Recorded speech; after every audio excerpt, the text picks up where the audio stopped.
সিরাজগঞ্জের শাহজাদপুরে জঙ্গি আস্তানায় র্যাবের অভিযানে 4 জঙ্গি আত্মসমর্পণ করেছে।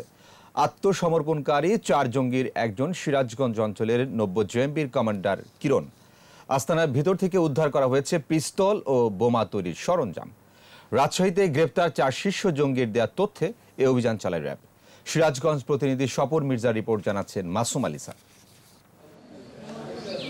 শাহজাদপুরের উকিলপাড়ার ফজলুল হকের বাড়িতে ভোররাতে র্যাবের অভিযান। পুরো এলাকাটি চারিদিক থেকে ঘিরে ফেলা হয়। আস্তানার ভেতর থেকে গুলিও ছোড়া হয়। পরে আশেপাশের বাসিন্দাদের নিরাপদে সরিয়ে নেওয়া হয়। শাহজাদপুরে এরকম একটা জঙ্গি সংগঠন থাকবে এটা আমরা কল্পনার বাইরে। হঠাৎ করে এটা আসলে আশ্চর্যের বিষয়।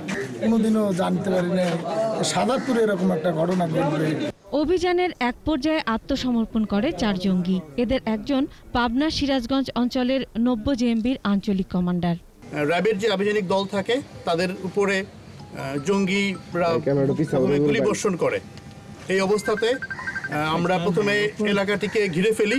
আস্তানা থেকে পিস্তল, বোমা তৈরি সরঞ্জাম, দেশীয় অস্ত্র ও জিহাদি বই উদ্ধার করা হয়েছে। বিশেষ করে যেগুলা বোমা তৈরিতে প্রশিক্ষণ, জিহাদি প্রশিক্ষণ এই সংক্রান্ত কিছু বই, কিছু পতাকা রাজশাহীতেও পাওয়া গেছে, এখানেও পাওয়া গেছে। জানা যাচ্ছে যে জেএমবির সাথে তারা সম্পৃক্ত।